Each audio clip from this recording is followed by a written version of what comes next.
Hari ini ada 3 berita menarik dan terbaru tentang Pilpres 2024 dan tentang Jokowi. Jangan lupa like dan subscribe channel ini dan silahkan simak baik-baik. Inilah berita yang pertama. Kata Roky Gerung, jika Anies jadi presiden, 2 minggu kemudian Jokowi ditangkap KPK. Pengamat politik Roky Gerung sudah memprediksikan Anies Baswedan tidak mungkin menang di pemilihan presiden 2024.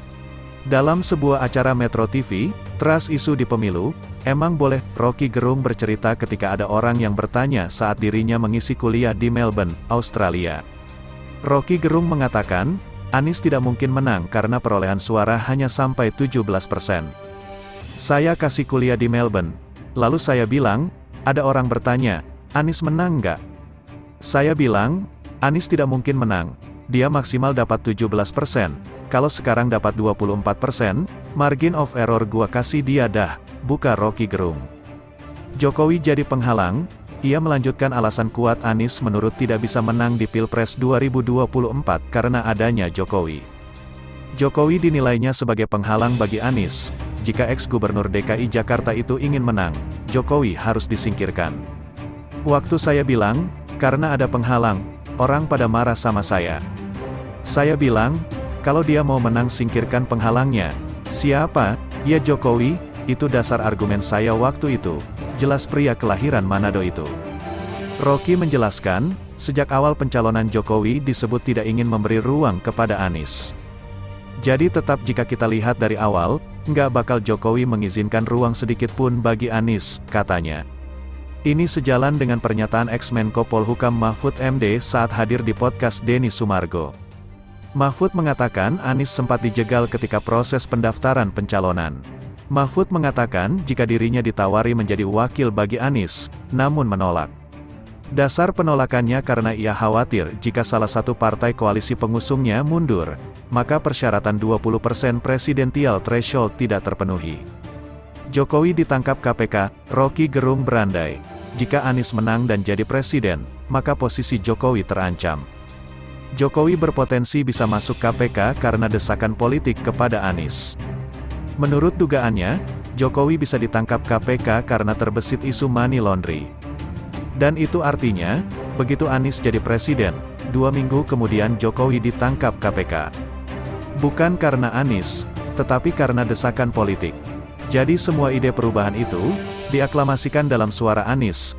Tuh, maka orang akan tuntut kepada Anies. Anda presiden, kan, persoalkan money laundry yang pernah terduga kepada keluarganya, kan, bebernya. Anies sulit dikendalikan. Menurut Roky Gerung, Anies adalah sosok yang sulit untuk dikendalikan. Seandainya Ganjar Pranowo yang menang, Jokowi masih bisa membuat ex-gubernur Jawa Tengah itu tunduk. Itu masalahnya, demi itu tidak mungkin Jokowi mengizinkan Anies. Kalau Ganjar masih gampang, lah, masih bisa dikendalikan itu dan itu yang terbukti tuh, ujarnya lagi. Dosen Universitas Samratulangi itu menilai Anies hanya bisa dikendalikan Jokowi dengan algoritma, untuk tidak mungkin menjadi presiden. Jadi bukan suara Anies dipindahkan ke Ganjar, tetapi memang Anies dikendalikan algoritmanya untuk tidak mungkin jadi presiden, begitu. Karena itu tadi ada pertimbangan keamanan Jokowi itu tadi berbahaya diasuransikan kepada Anies, kira-kira begitu, tukasnya. Itulah berita yang pertama, sekarang Mimin akan bacakan berita yang kedua. Pengamat sebut beda suara Prabowo dengan Anies dan Ganjar bagai langit dan bumi. Pengamat politik Universitas Al-Azhar Indonesia, Ujang Komarudin menyatakan bahwa perbedaan suara pasangan calon presiden wakil presiden nomor urut 2, Prabowo Subianto Gibran Raka Buming Raka, dengan pasangan capres-cawapres lainnya, Anies Baswedan Muhaimin Iskandar dan Ganjar Pranowo Mahfud MD, bagaikan langit dan bumi. Dengan perbedaan suara yang sangat jauh itu, Ujang tak yakin gugatan yang dilayangkan kubu Anies dan Ganjar ke Mahkamah Konstitusi akan menang dalam gugatannya. Jadi agak berat penggugat itu bisa menang, karena perbedaan suaranya itu bagaikan langit dan bumi, kata Ujang saat dihubungi Sinpo.id pada Kamis, tanggal 21 Maret tahun 2024. Menurut Ujang, bila dilihat perselisihan perolehan suara, sangat tidak mungkin penggugat yang melayangkan gugatan perselihan hasil pemilihan umum, PHPU, ke MK menang. Namun pengajuan gugatan tersebut adalah hak sepenuhnya Capres 01 dan Capres 03. Gugatan ke MK hak kubu 01 dan 03, tapi memang berat dan sulit menang kalau perbedaan suara sangat jauh, tuturnya. Bahkan, kata Ujang, bila suara Anies dan Ganjar digabungkan menjadi satu, tetap saja tidak akan mengalahkan suara Prabowo, Gibran. Digabungkan juga suara 01 dan 03, masih tetap kalah, ungkapnya. Meski begitu, Ujang tetap menyemangati para penggugat, sebab langkah tersebut sebagai ikhtiar mereka yang telah dilindungi oleh undang-undang. Jadi agak berat penggugat itu bisa menang, oleh karena itu, ini tapi bukan sia-sia, tapi ini adalah usaha mereka, tegasnya. Itulah berita yang kedua, sekarang Mimin akan bacakan berita yang ketiga.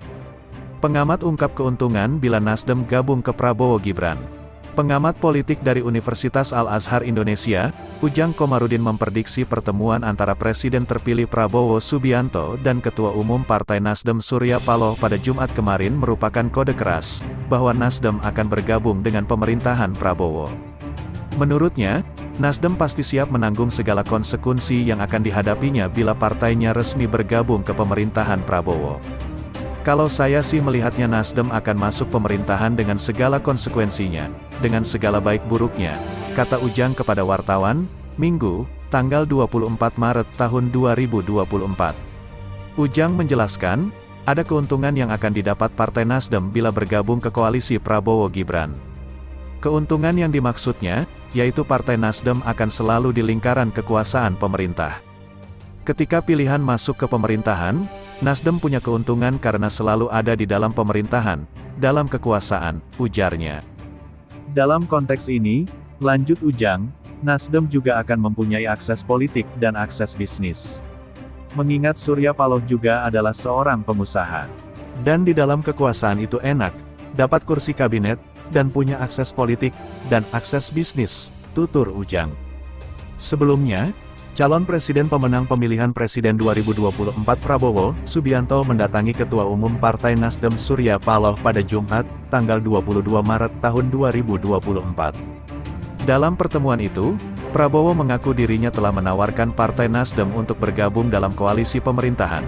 Saya selalu menawarkan, saya selalu mengajak, ujar Prabowo Subianto kepada awak media. Ketua Umum Partai Nasdem, Surya Paloh hanya tersenyum mendengar pernyataan Prabowo Subianto saat ditawari untuk bergabung ke koalisi pemerintahan Prabowo. Surya Paloh menyatakan, peluang partainya bergabung ke koalisi Prabowo Gibran mesti harus dipikir-pikir secara matang. Berita selanjutnya, Pak Prabowo, ini calon Menteri Keuangan pilihan bankir dan ekonomi. Masyarakat Indonesia kini tengah menyoroti nama-nama calon Wakil Menteri Keuangan baru, setelah KPU menetapkan calon Presiden dan calon Wakil Presiden Prabowo Subianto Gibran Raka Buming Raka pemenang pemilihan Presiden 2024. Sejumlah ekonom dan bankir bahkan telah mengungkapkan nama-nama calon Menteri Keuangan yang cocok menggantikan Sri Mulyani di Kabinet Prabowo Subianto Gibran Raka Buming Raka nantinya, setidaknya, ada lebih dari 3 nama baru muncul dari kalangan ekonom sendiri. Berikut ini, sosok para Menteri Keuangan idaman ekonom dan bankir di tanah air. Ada 3 figur yang memiliki karakteristik itu. Dia menyodorkan 3 nama yang dianggap cocok, di antaranya Hatip Basri yang merupakan mantan Menteri Keuangan era Presiden Susilo Bambang Yudhoyono. Selain itu, Suhasil Nazara yang saat ini menjabat Wakil Menteri Keuangan juga patut dipertimbangkan untuk menjabat orang nomor 1 Kementerian Keuangan. Nama ketiga yang disodorkan adalah Bambang Brojonegoro. Beliau adalah figur-figur yang sudah berpengalaman dan memenuhi kriteria yang disebutkan.